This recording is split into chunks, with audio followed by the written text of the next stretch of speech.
New ইয়র্কের জ্যাকসনের থেকে আপনাদের সঙ্গে আছে আমি খালেদ মুহিউদ্দিন। নমস্কার, আমি তরুণ ঘোষ। আমি জানি আপনারা অনেকক্ষণ ধরে অপেক্ষা করছেন। যে রিপোর্টটি আমার হাতে এসছে একটা 21 পাতার রিপোর্ট। তা 21 পাতার এই রিপোর্টে ছত্রে ছত্রে তুলে ধরা হয়েছে মিটিকুলাস ডিজাইনের প্ল্যান, যা জুন মাস থেকে শুরু হয়েছিল। ওয়াকারুজ্জামান তাকে সেনাপ্রদান করার পরপরই তারপরেই তিনি জামাত, বিএনপি এবং ছাত্র লিডারদের সঙ্গে বসে বসে আর যত উগ্রবাদী সংগঠনের সঙ্গে বসে বসে এই প্ল্যানটাকে ডিজাইন করেন। এই প্ল্যানটা ডিজাইন করার পর তারপরেতে এই প্ল্যানটা অ্যাপ্রুভালের জন্য পাঠানো হয় ফ্রান্সে ডক্টর মোহাম্মদ ইউনূসের কাছে। ইউনূস তো প্রচুর কোটি টাকা দিয়েছেন। আমি এখানে কারেক্ট ফিগারটা লেখা নেই। এই যে গভর্নমেন্ট রিপোর্ট যেটা আছে, অশোক স্তম্ভ দেখতেই পাচ্ছেন, আমি নামটা দেখাচ্ছি না ইচ্ছা করে। এটা হচ্ছে রিপোর্টটা। এই রিপোর্টের একদম শুরু থেকে শেষ অবধি আপনার বিভিন্ন জায়গায় এখনো পর্যন্ত মার্কিং করতে পেরেছি, এখনো মার্কিং করতে পারিনি। আমি সব তো পড়ছি, এখন যত পড়ছি আমি শিহরিত হয়ে উঠছি যে কিভাবে একটা নিরপরাধী একজন দেশপ্রেমিক প্রধানমন্ত্রীকে এইভাবে দেশান্তরী করা যায়।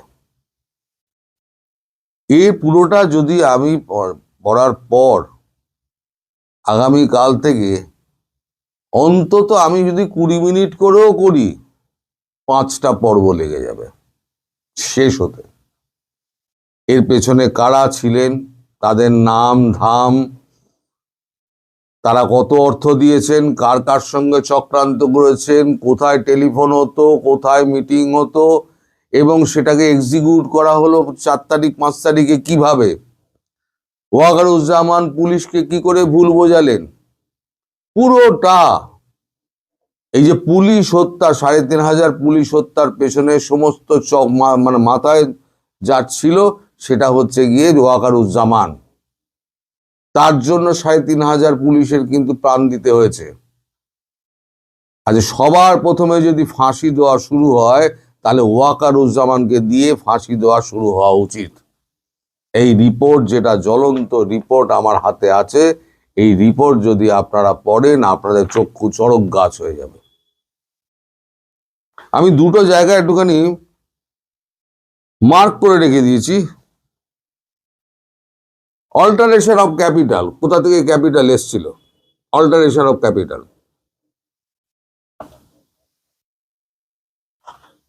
একটা জায়গা মার্ক করা আছে ক্যাপিটালাইজেশন অফ প্রফিট, মানে এই যারা ক্যাপিটাল ঢালছে তারা কি প্রফিট পাবে, তাদের কাছে প্রফিটের কোন অংশ গিয়ে পৌঁছাবে।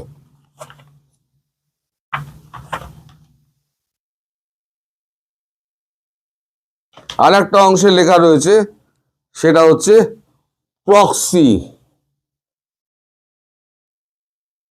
প্রক্সি অর্থাৎ এই প্ল্যানটার পেছনে যারা যারা প্রক্সি ডিজাইন করেছেন তাদের সমস্ত কিছুই প্রক্সিতে আছে, যারা প্রক্সি করেছিলেন। এখন এই যে এত বড় একটা রিপোর্ট,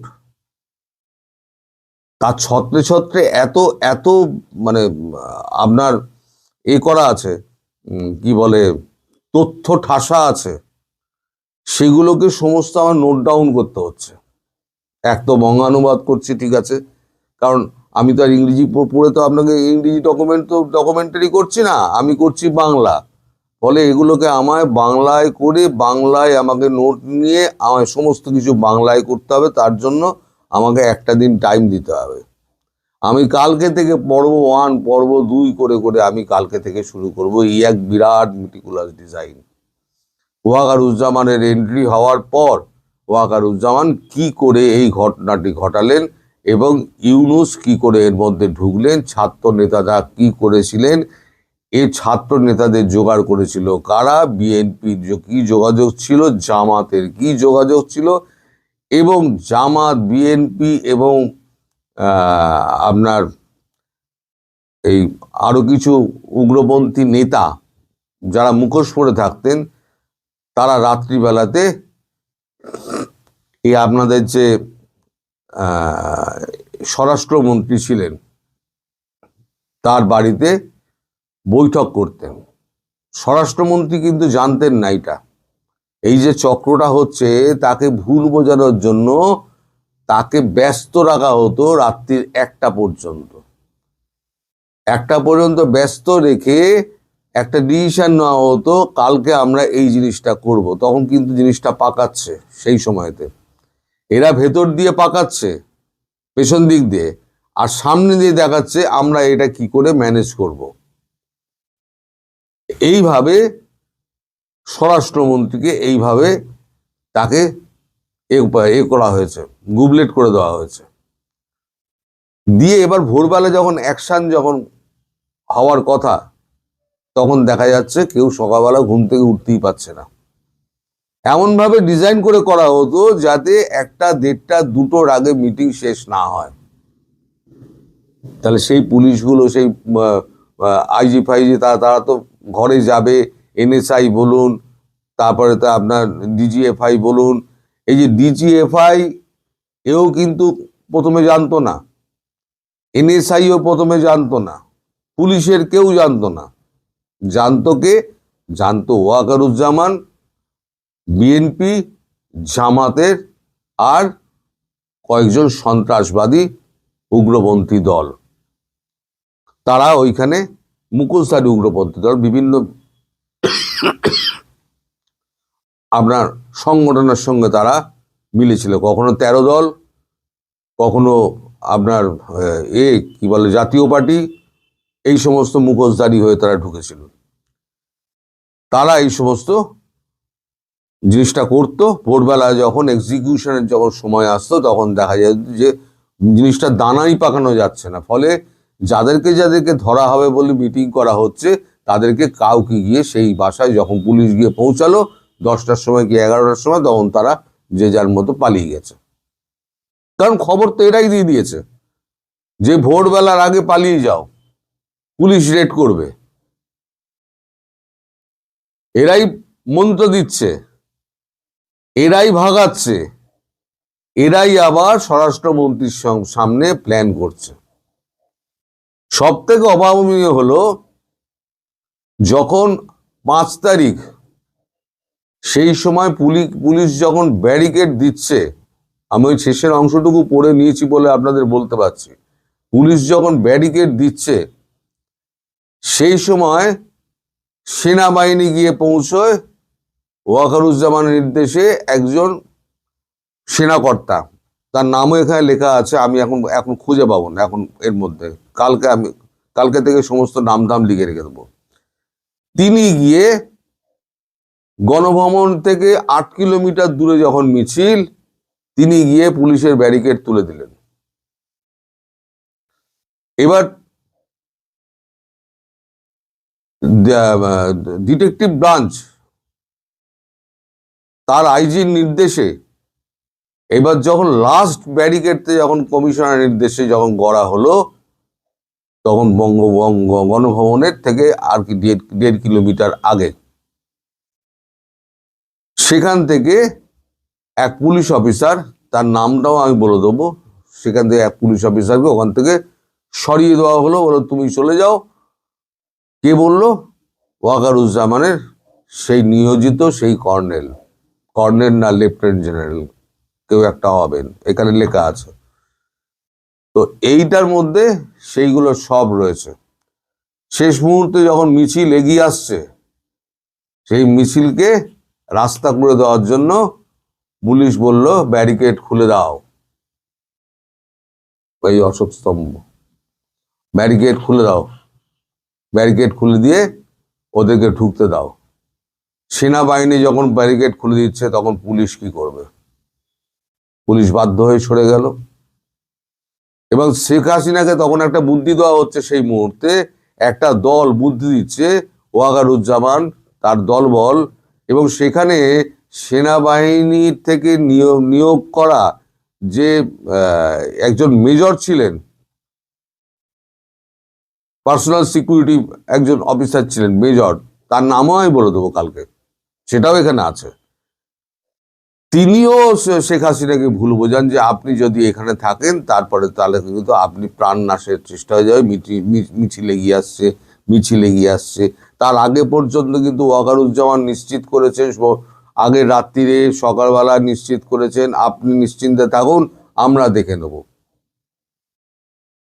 প্ল্যানটা ছিল শেখ হাসিনাকে একেবারে ওখানে পিটিয়ে হত্যা করা হবে।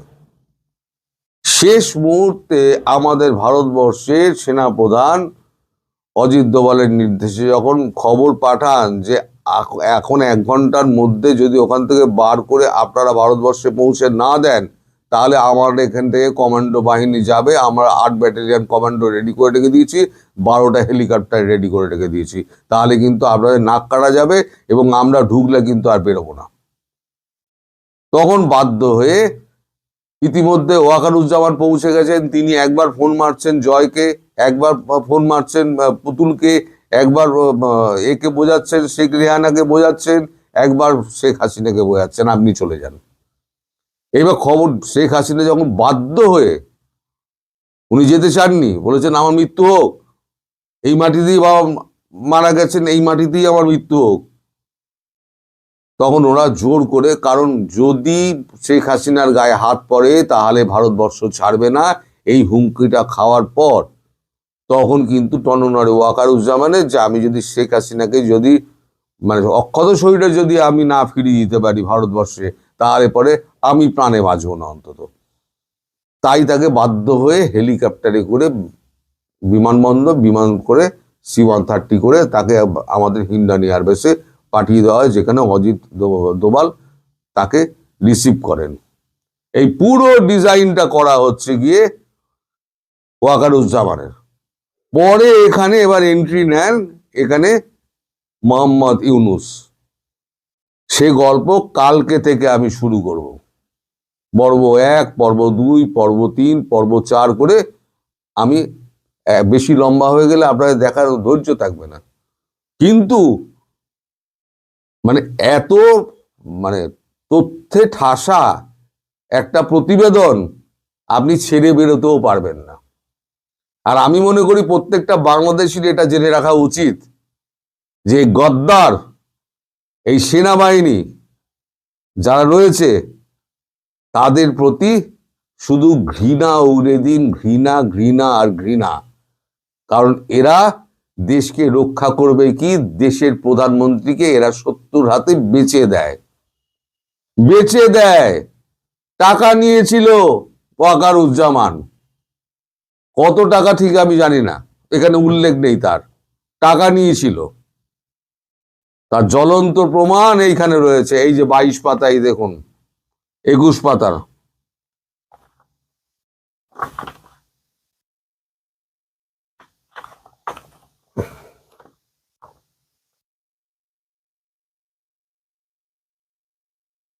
একুশ পাতা দেখুন, এটা 20 নম্বর পেজ, এটা 21 পাতা অব্দি রিপোর্টটা আছে।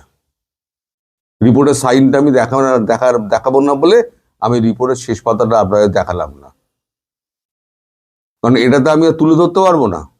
আমি যদি অন্য ফোন থেকে এডিট করেও করি, এটা কিন্তু আমি তুলে ধরতে পারবো না, কারণ এটা শত্রুপক্ষের হাতে চলে যাবে। তাহলে ভাবুন, টাকার কাছে দেশের প্রধানমন্ত্রীকে বেচে দিয়েছে ওয়াকারুজ্জামান। এই ওয়াকারুজ্জামানকে আপনারা ক্ষমা করবেন? অন্তত ভারতবর্ষ তো কোনোদিন ক্ষমা করবেন না, ওই জন্য ভারতবর্ষ বিশ্বাস করে না। আপনাদের প্রধানমন্ত্রী শেখ হাসিনা, তিনি বিশ্বাস করেছিলেন, যেদিন বিশ্বাস করেছেন তার 7 দিন বাইরে থেকে তার বিশ্বাসের মর্যাদা ভেঙে তাকে মারার প্ল্যান করেছিল এই ওয়াকারুজ্জামান টাকার জন্য। আমার তো মনে হয় 1000 কোটি টাকা কি 2000 কোটি টাকা খেয়েছে, ভালো মাল খেয়েছে, না হলে পরে এইভাবে কাজটা করে না।